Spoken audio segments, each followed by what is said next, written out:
Welcome to NCERT section. तो आज हम पढ़ेंगे एनसीईआरटी चैप्टर सेकंड का class 8 geography NCERT chapter second का पार्ट 3। दो पार्ट्स में दो वीडियोस गई हैं। ये चैप्टर एक्चुअली थोड़ा सा बड़ा है तो इसको 3 पार्ट्स में हम कन्वर्ट करेंगे और 3 पार्ट्स में इसको हम अच्छे से देखेंगे। तो अब नेक्स्ट हेडिंग है प्राकृतिक वनस्पति और वन्य जीवन। तो अब हम इसको पढ़ना स्टार्ट करते हैं। स्कूल के बच्चे हस्तशिल्प प्रदर्शनी में घूम रहे थे। स्कूल के बच्चे हस्तशिल्प प्रदर्शनी में घूम रहे थे। प्रदर्शनी की वस्तुएं देश के भिन्न भिन्न भागों से एकत्रित की गई थी। मोना ने एक थैला हाथ में उठाया और उत्साह से कहा, यह एक सुंदर हैंडबैग है।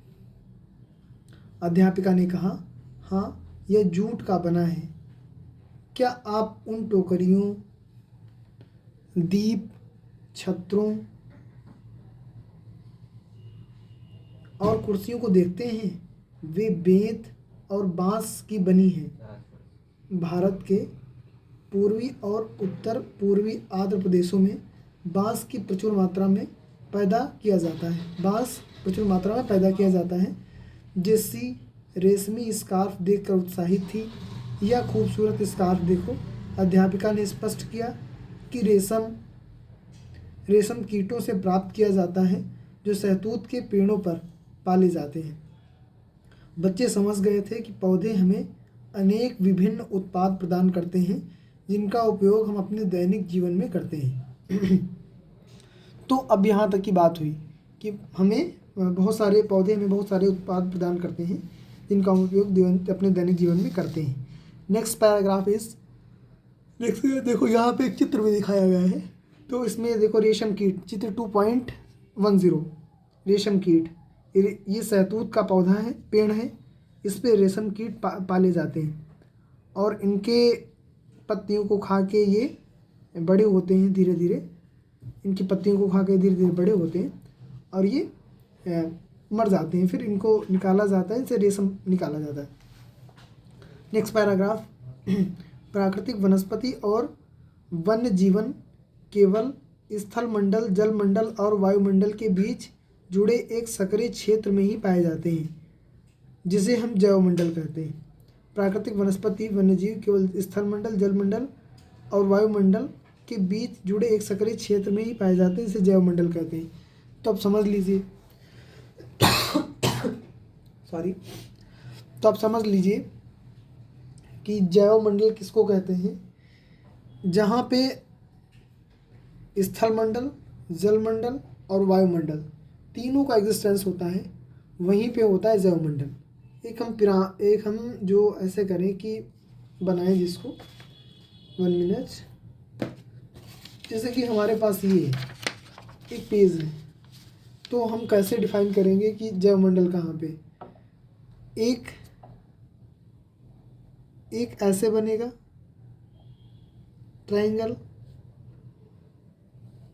ट्रायंगल एक ऐसे बन गया 1 मिनट। इसको आप ऐसे समझ लीजिए कि मान लो कि 3 गोले हैं और कैसे बताएं इसको, मतलब तीनों का होता है, जहाँ पे तीनों मिलते हैं वहाँ पे जैवमंडल होता है। जैवमंडल जैसे कि हम ज़मीन पे रहते हैं तो हमको किसकी ज़रूरत है? जल की भी ज़रूरत है, जलमंडल की भी ज़रूरत है। जलमंडल भी पाया जाता है ना, मॉइस्चर के फॉर्म में, ग्राउंड वाटर के फॉर्म में, रिवर के फॉर्म में। एंड स्थल मंडल जिस पे तुम रहते ही हैं, और वायुमंडल, वायु से हम सांस लेते हैं, जहाँ पे तीनों मिलते हैं उसी को कहते हैं जैवमंडल। जैवमंडल ऐसे बनता है। अब नेक्स्ट पैराग्राफ, क्या आप जानते हैं, पहले तो यहाँ से कि क्या आप जानते हैं, डू यू नो, भारतीय उपमहाद्वीप में जिन पशुओं का उपचार डिक्लोफिनैक, एस्प्रिन अथवा इबुप्रोफेन जैसे पीड़ानाशी से किया जाता है, उनका अपमार्जन उपरांत गिद्ध किडनी खराब होने से मर रहे हैं। पशुओं पर इन औषधियों को उपयोग करने से प्रतिबंध लगाने के प्रयास किए जा रहे हैं तथा आरक्षित स्थान पर गिद्ध के प्रजनन के प्रयास किए जा रहे हैं। सॉरी।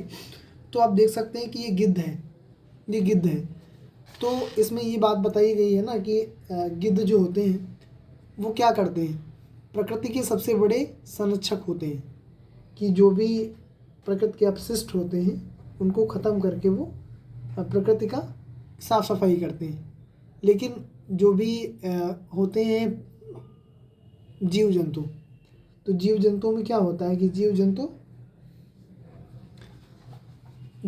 जब मर जाते हैं तो गिद्ध उनको खा जाते हैं। लेकिन अब उन पे इतनी सारी मेडिसिन्स का यूज़ किया जा रहा है जीव जंतुओं पे, तो इतनी जब मेडिसिन्स का यूज़ किया जा रहा है तो गिद्ध खा रहे हैं, उनके अंदर भी जा रहा है, जिससे गिद्धों की मृत्यु हो जा रही है, गिद्ध मर जा रहे हैं। और ये भी बताया गया है कि प्रयास किए जा रहे हैं कुछ कि ये सारी चीज़ें इतनी ज़्यादा उपयोग ना किए जाए, इन पे प्रतिबंध लगाया जाए। और गिद्धों को भी गिद्धों की संख्या घट गई है, लगभग ख़त्म होने की कगार पे है, तो उनको भी ये प्रयास किया जा रहा है कि गिद्धों का प्रजनन हो और उनके माहौल की चीज़ें तैयार हो। तो ये यहाँ पे बात थी। अब नेक्स्ट पैराग्राफ हम पढ़ते हैं कि सभी जीवित जातियाँ जीवित रहने के लिए एक दूसरे से परस्पर संबंधित और निर्भर रहती हैं। इस जीवन आधारित तंत्र को पारितंत्र कहते हैं। ठीक है, तो एक दूसरे से सभी संबंधित रहती हैं और एक दूसरे पर निर्भर रहती हैं, इसी को क्या कहते हैं कि पारितंत्र कहते हैं। वनस्पति और वन्य जीवन बहुमूल्य संसाधन हैं। पौधे हमें इमारती लकड़ी देते हैं, प्राणियों को आश्रय देते हैं, ऑक्सीजन उत्पन्न करते हैं जिसमें हम सांस लेते हैं। अब क्या करते हैं कि पौधे हमें इमारती लकड़ी देते हैं जिससे हम अपने फर्नीचर बनाते हैं, बहुत सारे फर्नीचर हम बनाते हैं लकड़ियों से। प्राणियों को आश्रय देते हैं, जैसे अब गिद्ध की बात करें, अभी गिद्ध का एग्जाम्पल था, तो गिद्ध खत्म हो रहे हैं। क्यों? क्योंकि गिद्ध रहते थे बहुत बड़े बड़े पेड़ों के ऊपर, जो पीपल के पेड़ होते थे, बरगद के पेड़ होते थे, बड़े वृक्षों पे गिद्ध रहते थे, उनके आश्रय थे। इमली के वृक्ष, बहुत विशाल वृक्ष, उन पे रहते थे, लेकिन वो धीरे धीरे जब कट गए तब उनके आश्रय स्थल खत्म हो गए। तो क्या कहते हैं कि आश्रय देते हैं, ऑक्सीजन उत्पन्न करते हैं जिससे हम सांस लेते हैं, फसलों को उगाने के लिए आवश्यक मृदा की सुरक्षा करते हैं। फसलों को उगाने के लिए आवश्यक मृदा की सुरक्षा करते हैं। पेड़ पौधे नहीं होंगे तो मिट्टी कट के चली जाएगी, कहीं बाहर चली जाएगी, जो उसकी उपजाऊ भूमि ऊपर की क्रस्ट वो चली जाएगी, तो फिर फसलें नहीं उग पाएंगी। रक्षक मेखला के रूप में कार्य करते हैं, भूमिगत जल के संग्रह में सहायता करते हैं। तो ये भी सारे काम करते हैं। हमें फल, लैटेक्स, तारपीन का तेल, गोंद, औषधीय पौधे और कागज़ प्रदान करते हैं, जो आपके अध्ययन के लिए अत्यधिक आवश्यक है। तो ये बात बताई गई इसमें, इतनी इतनी चीज़ें पौधों का यूज़ है। अब देखो, एक इसमें 2.11 करके चित्र दिया हुआ है। तो ब्रह्म कमल एक औषधीय बूटी, ये एक औषधीय बूटी है ब्रह्म कमल, तो पौधों का एक औषधीय बूटी है, इसका जड़ी बूटी के रूप में औषधीय यूज़ होता है। Next 2.12 Kilkila, Kingfisher, Kilkila, Kingfisher. देखो चित्र 2.12,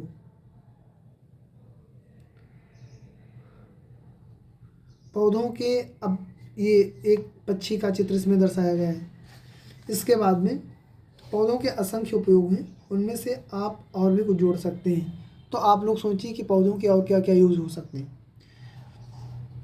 बहुत तो सजावट में भी और दृश्य चित्रण में भी यूज़ होते हैं। वन्य जीवन के उपरांत जंतु, पक्षी, कीट और जलीय जीव के रूप में आते हैं।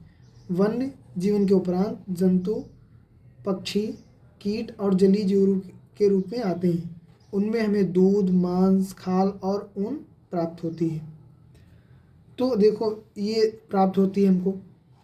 कीट जैसे मधुमक्खी हमें शहद देती है, एक कीट है मधुमक्खी, उससे हमको क्या मिलता है? शहद मिलता है। फूलों के परागण में मदद करती है। अब देखो आप देखेंगे कि जो कश्मीर में बेसिकली होता है सेब, तो वहाँ जब सेब का फसल आने वाला होता है तो जो मधुमक्खी पालन वाले लोग होते हैं ना, जो क्या होता है, मधुमक्खी पालन को कहते हैं एपीकल्चर कहते हैं, एपीकल्चर। तो एपीकल्चर वाले, जो भी एपीकल्चर होता है, तो वहाँ पे बढ़ावा दिया जाता है उसको, क्योंकि जब फसल आने वाली होती है तो क्या होता है, या फिर आम के पौधों को देख लो आप, तो उनके भी, तो वहाँ पे वो लोग अपना उनको पैसे भी देते हैं कि आप हमारे यहाँ पे मधुमक्खी लगाइए, मधुमक्खी के वो बैंड्स लगाइए, जो भी टोकरियाँ हैं, बॉक्सेस हैं, रखिए, तो वहाँ पे जो मधुमक्खियाँ रहेंगी तो परागकण में मदद करेंगी, जो हमारा फसल आने वाली है उसके परागकण में मदद करेंगी, और हमारी जो पैदावार है वो ज़्यादा होगी। तो एक तो उसको वो वहाँ से जो परागकण को उससे रस निकालती है, और दूसरा परागकण में मदद भी करती है, जो उसका आता है फल के पहले की अवस्था का। तो वो लोग उसको पैसे भी देते हैं, जो एपीकल्चर वाले लोगों को, कि आप हमारे यहाँ पे लाइए मधुमक्खियाँ और यहीं पे ही रहेंगे, आप शहद भी निकालिए और हम आपको पैसे भी देते हैं, क्योंकि उनसे उनको भी डायरेक्टली फ़ायदा होता है। सॉरी। देन के रूप में आते हैं, अब ये देखो, परागकण में मदद करती है और परितंत्र में अपघटक के रूप में भी एक महत्वपूर्ण भूमिका निभाती है। चिड़ियाँ अपने भोजन के लिए कीटों पर निर्भर हैं और अपघटकों के रूप में कार्य करती हैं। तो बिल्कुल सही बात है, चिड़िया क्या करती है कि कीट जो होते हैं, जो फसलों को नुकसान पहुंचाते हैं, वो चिड़ियों के भोजन होते हैं वो, और एक अपघटक के रूप में चिड़िया भूमिका निभाती है। बिल्कुल सही बात है कि एक अपघटक के रूप में चिड़िया क्या करती है, भूमिका निभाती है, किसके रूप में, अपघटक के रूप में, प्रकृति को साफ सुथरा करने के रूप में अपघटकों के रूप में कार्य करती है। गिद्ध मृत जीव जंतुओं को खाने के कारण एक अपमार्जक है, ठीक है, और पर्यावरण का एक महत्वपूर्ण शोधक समझा जाता है, पर्यावरण का एक महत्वपूर्ण शोधक समझा जाता है। इसलिए प्राणी चाहे बड़े हों अथवा छोटे, सभी परितंत्र के संतुलन को बनाए रखने के लिए अनिवार्य हैं। इसलिए प्राणी चाहे छोटे हों चाहे बड़े हों, सबका महत्वपूर्ण योगदान है परितंत्र को, जो पूरा सिस्टम है एनवायरनमेंट का, उसको बनाए रखने के लिए अनिवार्य है, ठीक है। अब हम नेक्स्ट, तो सबका अपना अपना महत्व है। अब देखो चित्र 2.13 में दिखाया गया है घास स्थल एवं वन। एक चित्र दिखाया गया है घास स्थल एवं वन, एक घास स्थल है और एक वन है, दो चित्र एक ही चित्र में दोनों चीज़ें दिखाई गई। अब नेक्स्ट हेडिंग है प्राकृतिक वनस्पति का वितरण। सॉरी। तो वनस्पति की वृद्धि मुख्य रूप से तापमान और आर्द्रता पर निर्भर करती है। विश्व की वनस्पति के मुख्य प्रकारों को 4 वर्गों में रखा जा सकता है। फर्स्ट वन, देन घास स्थल, देन गुल्म और टुंड्रा। तो वनस्पति को मुख्य 4 भागों में विभाजित किया जा सकता है, और कौन कौन से भाग हो सकते हैं, एक तो वन हो सकता है, दूसरा घास के मैदान या घास स्थल हो सकते हैं, थर्ड गुल्म, और फोर्थ टुंड्रा। ये 4 भागों में प्राकृतिक वनस्पति को विभाजित किया जा सकता है, विश्व की वनस्पति को। मुख्य 4 हैं, वैसे तो बहुत ज़्यादा हो सकते हैं, लेकिन मेनली 4 हैं। इसके बाद में हम अगली बात करेंगे अगले पैराग्राफ की। तो यहाँ पे तो एक चित्र दिया गया है वन में अजगर, आप देख लीजिए, ये अजगर का एक चित्र है, कितना मोटा अजगर है, देख लीजिए आप लोग, बहुत मोटा अजगर है ना, पकड़ लेता है तो आदमी को भी खा जाता है, बड़े बड़े जानवरों को भी ऐसे निकल जाता है, और ये बहुत ज़्यादा, मतलब इसका वज़न क्विंटल में होता है, बहुत ज़्यादा, बहुत वज़न होता है इसका। 2.14 भारी वर्षा वाले क्षेत्रों में विशाल वृक्ष उग सकते हैं।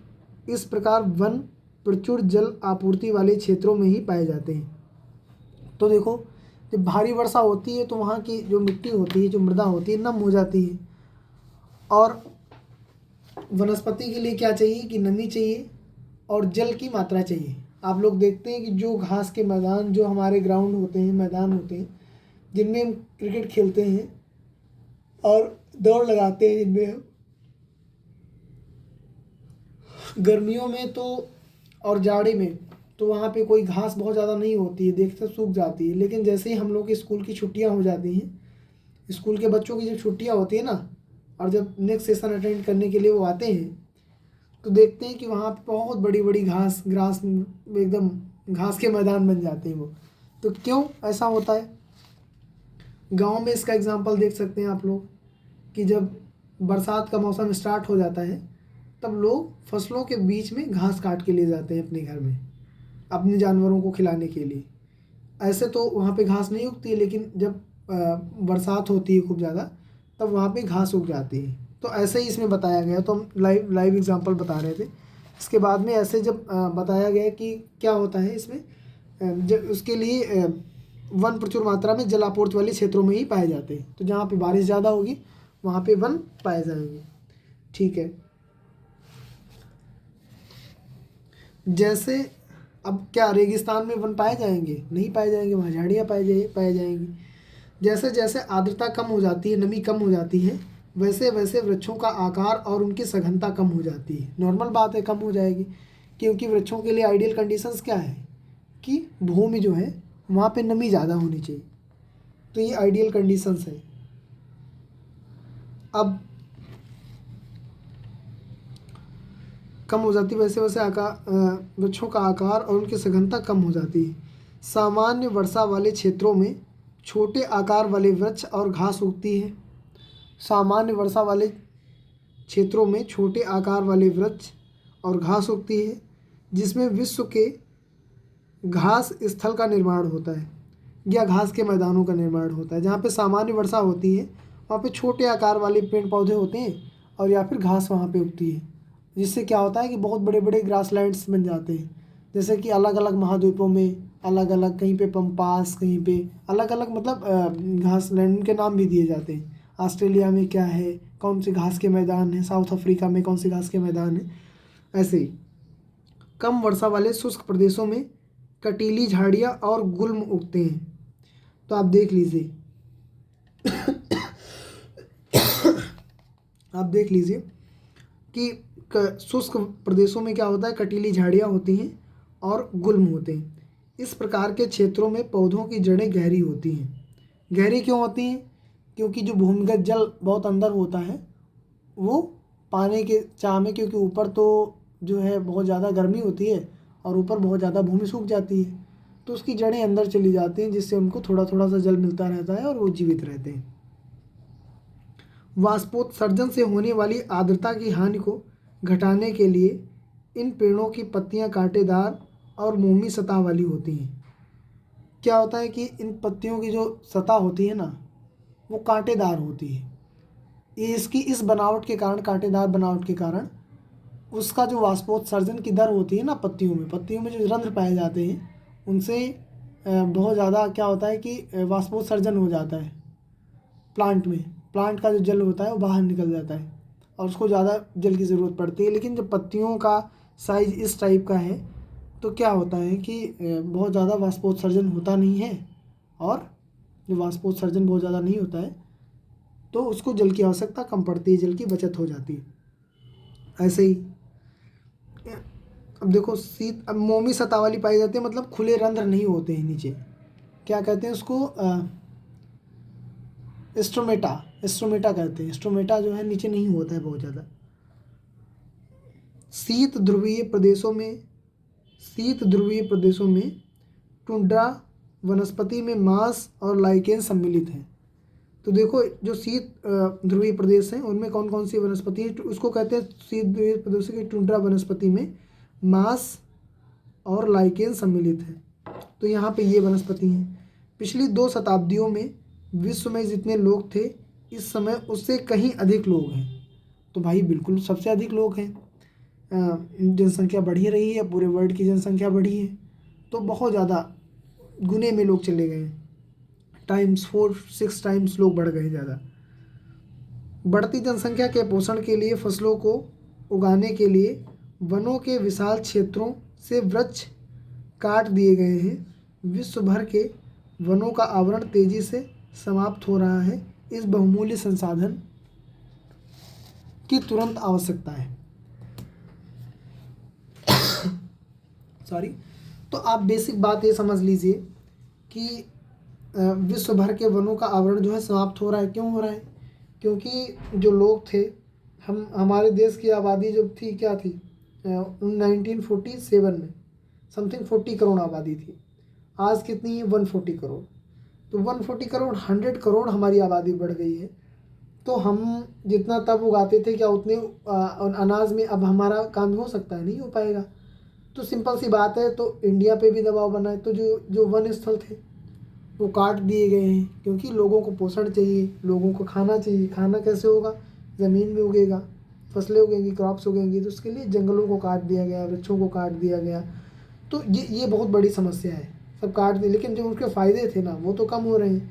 और बढ़ती जनसंख्या का जो CO2 है, जो ग्रीन हाउस, इसी जनसंख्या के कारण ही ग्रीन हाउस जो गैसेस हैं वो भी इफ़ेक्ट बहुत ज़्यादा डाल रही हैं। तो आप देख लीजिए, इस चीज़ की बहुत ज़्यादा बहुमूल्य संसाधन थे, इनकी बहुत ज़्यादा आवश्यकता है। अब आप देख लीजिए, नेक्स्ट हेडिंग इज प्राकृतिक वनस्पति और वन्य जीवन का संरक्षण। अब देखो, एक चित्र भी इसमें दिखाया गया है 2.15 स्कूल के छात्रों द्वारा वनों पर बनाया गया कोलाज। देखो, एक ये बनाया गया है कि एक वृक्ष है, इससे ट्री द वर्ल्ड क्या लिखा है समझ में ही नहीं आ रहा है। We depend upon where will we go when the tree is gone. देखो, ये बात बताई गई इसमें। तो पहले तो ऑक्सीजन, उसके बाद में ये इतनी चीज़ें, घर, फर्नीचर, टेबल, चेयर, उसके बाद में बहुत सारी चीज़ें दिखाई गई। ट्रीज़ हमको कहाँ क्या क्या देते हैं। और जब ट्री चले जाएंगे तो हम कैसे रह पाएंगे? ट्री चले जाएंगे मतलब हम लोग काट रहे हैं उनको। सॉरी। देन इसके बाद में प्राकृतिक वनस्पति और वन्य जीवन का संरक्षण। वन हमारी संपदा है,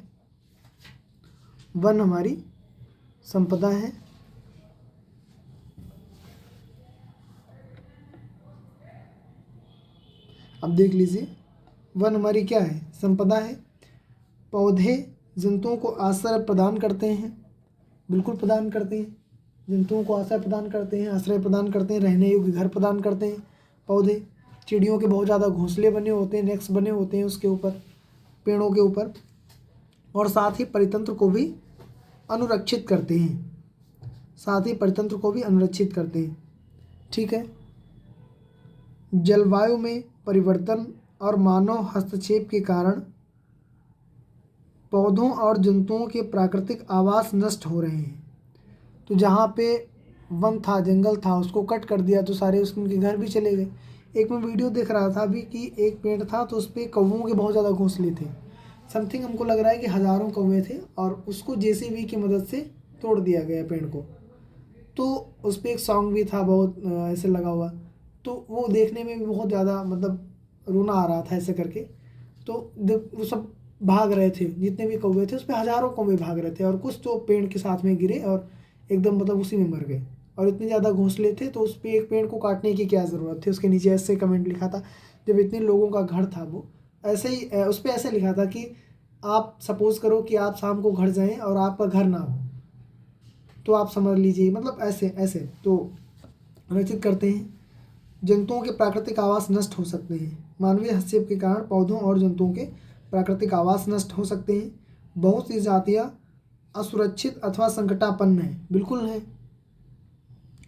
जो उनकी कंडीशंस थी वहाँ पे वो कंडीशंस ख़त्म कर दी जा रही हैं धीरे धीरे, और कुछ लुप्त होने की कगार पर हैं। तो उनको हम लोग संरक्षित कर रहे हैं किसमें? जू में, चिड़ियाघर में।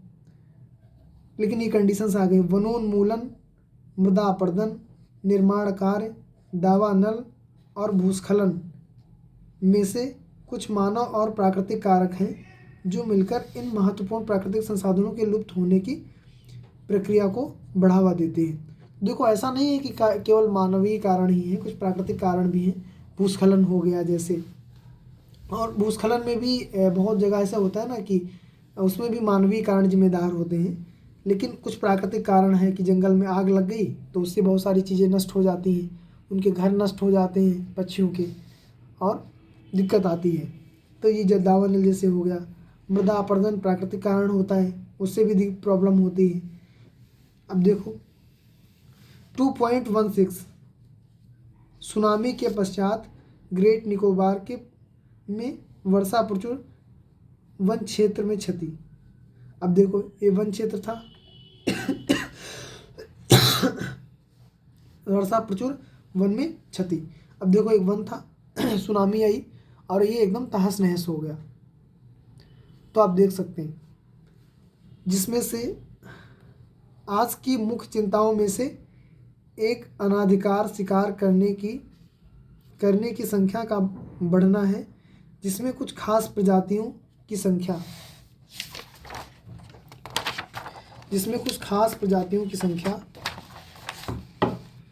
में तेजी से कमी आई है। अब देखो ब्लैक बग को सुरक्षा की आवश्यकता है। ये ब्लैक बग है, इसको क्या है सुरक्षा की आवश्यकता है, क्योंकि इसकी प्रजाति धीरे धीरे कम हो रही है। ब्लैक बग क्या होता है? ब्लैक डियर नहीं, ब्लैक बग है ये। हाँ, तेजी से कमी आई है। पशु खाल, चमड़ा, नाखून, दांत और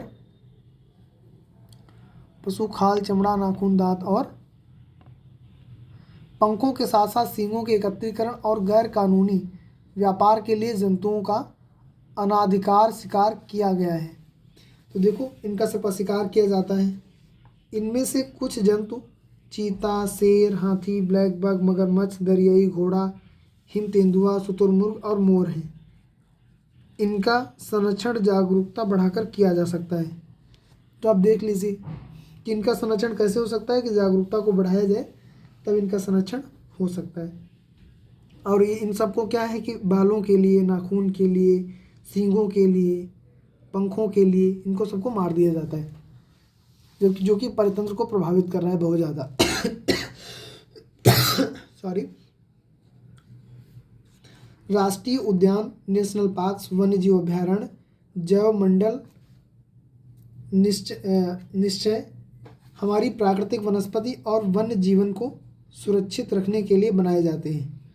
तो ये क्या होते हैं? बनाए जाते हैं जैसे मेरे डिस्ट्रिक्ट में दुधवा नेशनल पार्क है, तो उसमें हज़ारों टाइप की स्पीसीज़ रहती हैं, वो सर्वाइव करती हैं उसमें अच्छे से, और वो एकदम संरक्षित क्षेत्र है। उसके अंदर आप बहुत ज़्यादा नहीं कर सकते, उसके अंदर कार लेके नहीं जा सकते हैं, बहुत सारे रूल्स रेगुलेशंस हैं। वहाँ पे आप सॉन्ग नहीं बजा सकते जिससे उनको डिस्टर्बेंस हो, और वहाँ पे पूरा प्राकृतिक वातावरण बनाया जाता है। अब प्राकृतिक वनस्पति और वन्यजीव को संरक्षण करने के लिए बनाए जाते हैं। सकरी घाटियों, झीलों और आर्द्र भूमि का संरक्षण मूल्यवान संसाधन नष्ट होने से बचाने के लिए आवश्यक है। सकरी घाटियों, जो नैरो घाटियाँ होती हैं उनका, झीलों का या वेटलैंड्स का, तो इनका जो है संरक्षण मूल्यवान संसाधन नष्ट होने के लिए बचाने के लिए आवश्यक है। बिल्कुल आवश्यक है कि हमारे पास जब ये संसाधन नहीं होंगे, वेटलैंड्स हैं, तो उसमें इतनी सारी स्पीसीज़ रहती हैं और उन स्पीसीज़ से परितंत्र जो है मैनेज होता है। तो आप देख सकते हैं कि बहुत सारी चीज़ें डिस्टर्ब हुई हैं, लेकिन फिर भी हमको आवश्यकता है उन चीज़ों को मैनेज करने की। इसके बाद में देखो दावानल, एक इसमें न्यूज़पेपर की कटिंग्स बहुत सारी हैं कि एक जो है इसमें जंगल में आग लगी, उसके बाद में क्या क्या छपा हुआ है अलग अलग जगह पे। कैलिफोर्निया में दावानल की बात है। क्रियाकलाप, समाचार पत्रों को पढ़िए, समाचारों को पढ़िए और ज्ञात कीजिए यह अग्नि कैसे प्रारंभ हुई, क्या इससे बचा जा सकता था।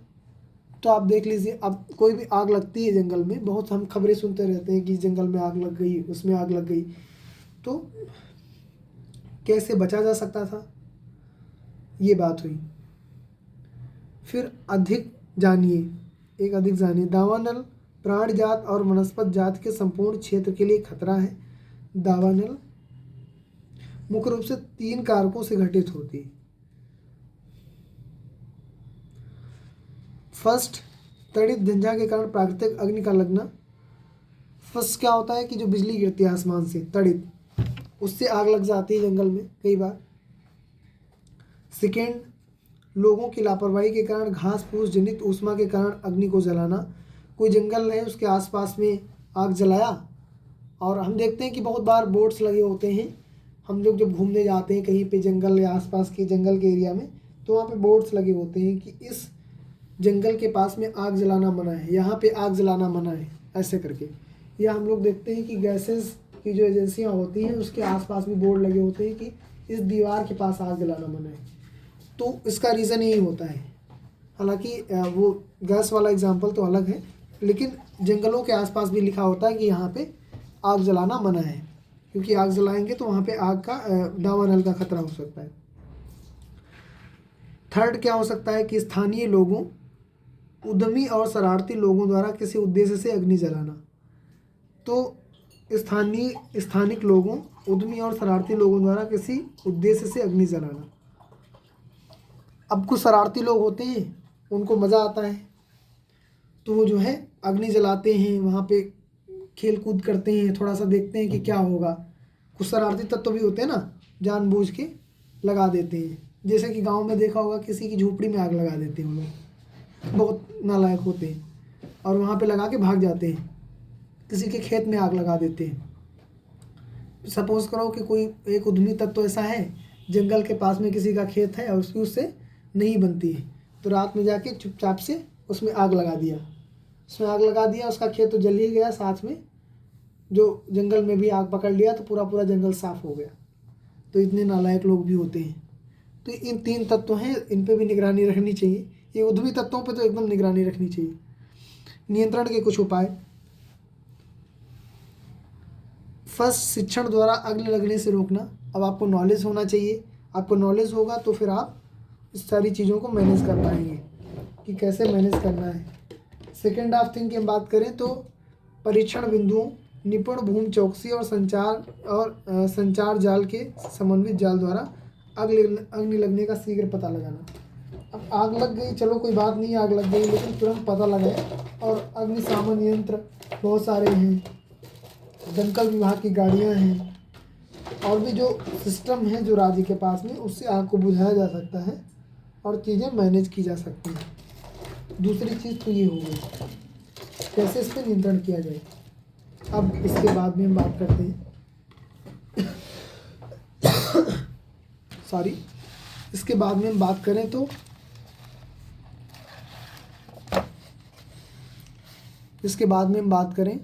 अगले पैराग्राफ की बात करते हैं। यदि प्रजातियों की सापेक्ष संख्या को भंग ना किया जाए तो पर्यावरण संतुलन बना रहता है। तो जो प्रकृति में जिसकी जितनी संख्या है ना, उसको नष्ट ना किया जाए। और मानव तो बढ़ता जा रहा है, आगे से आगे बढ़ता जा रहा है, और अपने लिए तो बहुत सारी चीज़ें बना रहा है, लेकिन उसको ये भी ध्यान रखना चाहिए कि प्रकृति केवल मानव की नहीं है, और भी बहुत सारे जीव जंतु हैं। प्रकृति सबकी है, और सबका ध्यान रख के विकास हम करें, लेकिन सबका ध्यान रख के आगे बढ़ने की आवश्यकता है, नहीं तो फिर पर्यावरण में असंतुलन हो जाएगा। पर्यावरण संतुलित बना रहता है, ठीक है। विश्व के अनेक भागों में मानव ने अपने क्रियाकलापों से अनेक जातियों और प्राकृतिक आवासों में उथल पुथल कर दी है। सही बात है, अनेक पक्षियों और जीव जंतुओं के अंधाधुंध शिकार के कारण या तो वे विलुप्त हो गए हैं या विलुप्त होने की कगार पे हैं। ये भी बिल्कुल सही बात है। प्रादेशिक और सामुदायिक स्तर पर जागरूकता और कार्यक्रमों जैसे सामाजिक वानिकी, वन महोत्सव को प्रोत्साहित करना चाहिए। जैसा कि अभी हम देख रहे थे कि वन महोत्सव मनाया जाता है शायद अक्टूबर के फर्स्ट वीक में, एक बार क्लियर नहीं हूँ, लेकिन एक बार शायद ये अक्टूबर के फर्स्ट वीक में। तो हम जब वन महोत्सव मनाते हैं तो वन महोत्सव में हम बहुत सारी चीज़ों का बताते हैं, जागरूकता फैलाते हैं। देखो, 2 चीज़ें होती हैं। एक चीज़ तो होती है कि किसी को पता नहीं है, उसके लिए उसने गलत कर दिया, उसका कोई दिक्कत नहीं है। पता नहीं है तो उसने गलत किया, तो एक बार समझ आता है कि इसको पता नहीं था इसलिए इसने गलत कर दिया। दूसरी चीज़ है कि सब कुछ पता होते हुए भी उसने गलत किया, तो वो ज़्यादा घातक है। हमारी सोसाइटी में अगर 100 गलतियाँ होती हैं तो 100 गलतियों में 10 गलतियाँ तो ऐसी हो सकती हैं कि उनको पता नहीं था इसलिए उसने ऐसा किया। लेकिन अब आप समझ लो कि सब कुछ पता हो जिसको, फिर भी वो गलती करे, तो फिर उसको क्या किया जा सकता है? वहाँ पे 111 सोचने की बात है। तो राज्य सरकार यही करती है, राज्य सरकार का ये सिस्टम है कि क्या करती है राज्य सरकार ये करती है कि आपने गलती की, कोई दिक्कत नहीं है, आपको पता नहीं था, आपने गलती कर दी, तो उसके लिए मान लो सज़ा का कम प्रावधान है, लेकिन उस चीज़ को बचाने का ज़्यादा प्रयास करती है कि लोग जागरूक रहें, ऐसा ना कोई कह सके कि सर हमको पता नहीं था इसलिए हमने गलती कर दिया, और हमको कौन कौन सी सावधानियाँ रखनी चाहिए। ठीक है, तो क्या होता है कि वन महोत्सव आयोजित करती है, वानिकी, सामाजिक वानिकी जैसे कार्यक्रम चलाती है, तो उसके माध्यम से जागरूक किया जाता है। अब स्कूल के बच्चों को पक्षी देखने, प्राकृतिक कैंपों में जाने के लिए प्रोत्साहित करना चाहिए। ठीक है, स्कूल के बच्चों को भी इन सारी चीज़ों में इन्वॉल्व रहने के लिए करना चाहिए कि कैसे कैसे सारी चीज़ें होती हैं, प्रोत्साहित करना चाहिए ताकि वे विविध जातियों के निवास का अवलोकन कर सकें, वे विभिन्न स्पीसीज़ को देख सकें कि कैसे कैसे कैसे जो है सिस्टम होता है और कैसे कैसे रहते हैं, हमको कौन कौन सी हमको सावधानियाँ बरतनी चाहिए जिससे वो लोग डिस्टर्ब ना हो और उनमें वो कोई प्रभावित ना हो हमसे। ठीक है, बहुत से देश पक्षियों और पशुओं को मारने और उनके व्यापार करने के विरुद्ध हैं। बहुत से देश हैं, उन्होंने रोक लगाई, इस इंडिया में भी रोक है लेकिन फॉलो नहीं होता उस टाइप का। भारत में शेरों, चीतों, हिरनों और भारतीय सारंगों, मोर का मारना अवैध है। तो ये सब जानवर है ना, इनको मारना अवैध है, वैध नहीं है। आप सज़ा हो सकती है, आपको हो सकती नहीं, हो जाएगी मतलब, लेकिन रूल फॉलो हो नहीं पाते, इस वजह से सारी दिक्कत आ रही है। दिक्कत फॉलो में है ना, कि रूल्स तो बने हुए हैं लेकिन रूल्स क्या होते हैं कि फ़ॉलो नहीं हो पाते हैं, और जब फॉलो नहीं हो पाते हैं तब क्या हो सकता है बताइए। जब रूल्स फॉलो ही नहीं हो पाते हैं तब क्या हो सकता है, कुछ नहीं हो सकता है बहुत ज़्यादा। तो यही बात कर रहे थे हम। उसके बाद में बात करें, उसके बाद में अगर हम बात करें, 1 मिनट डिस्टर्बेंस कर रहा है, 1 मिनट।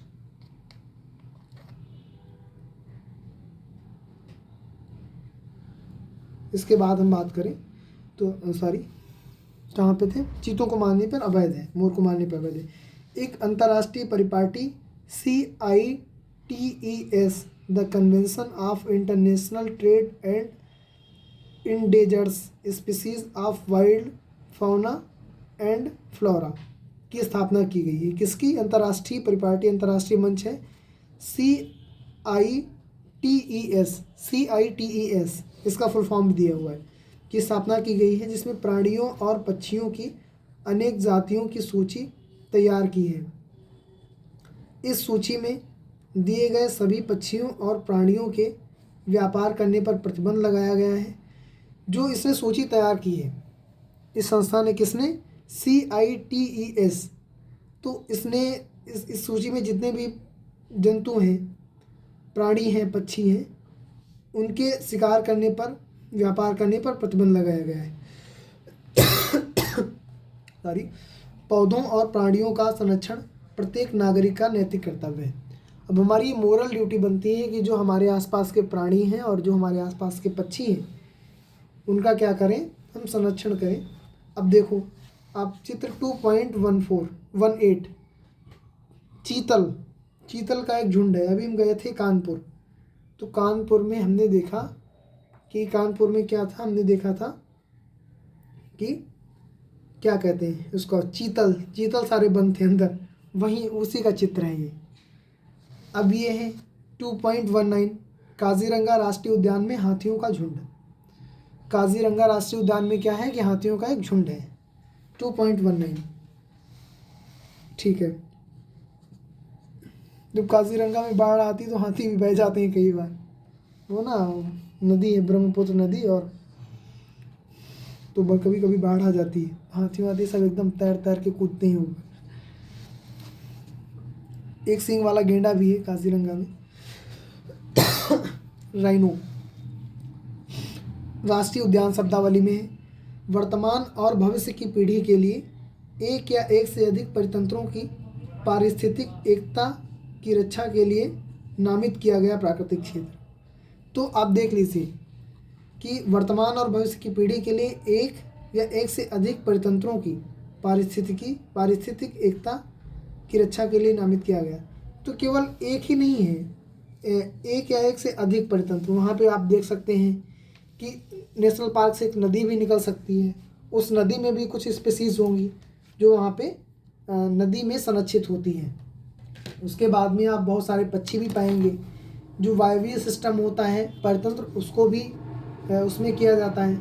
उसके बाद में कुछ ऐसे भी जीव जंतु होते हैं नेशनल पार्क में जो ज़मीन के अंदर रहते हैं, कुछ ऐसे जीव जंतु होते हैं जो ज़मीन के ऊपर रहते हैं। बहुत सारे दीमक होते हैं। ऐसा नहीं कि वहाँ पे दीमक है, गांव में देखो तो मार दिया जाता है। उसको मार क्यों नहीं दिया जाएगा? क्योंकि वहाँ पे फसलों को नुकसान पहुँचाते हैं।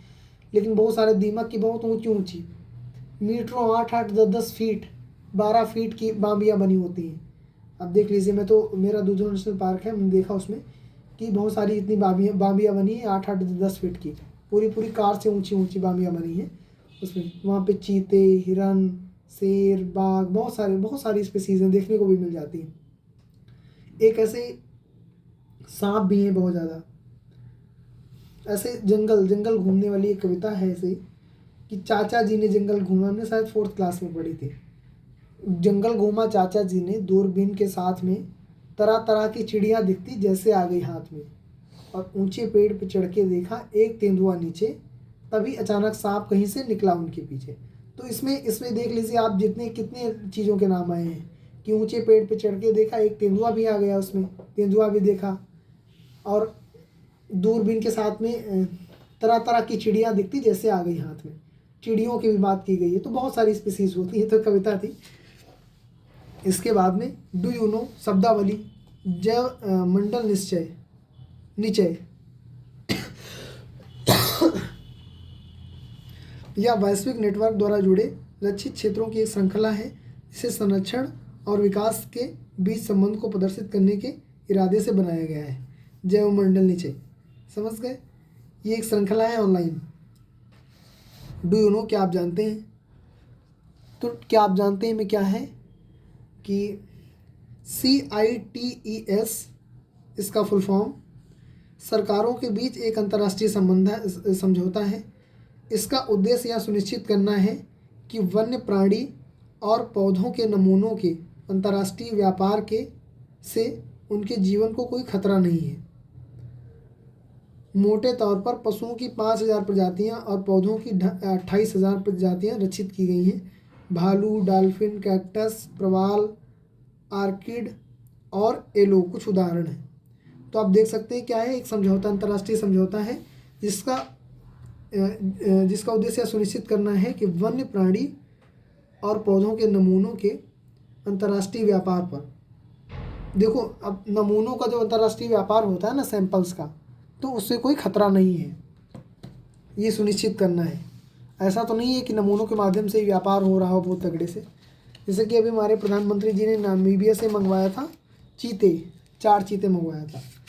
तो ये इस जो क्या कहते हैं कि CITES, इसके अंडर में ही आता है, इसके सारे चीज़ों को फुलफ़िल करता है। अब यहाँ पे कुछ क्वेश्चन आंसर्स हैं, देख लीजिए, बहुत सारे। हम MCQs की बात करते हैं। तो निम्नलिखित में से कौन सा कारक मृदा निर्माण का नहीं है?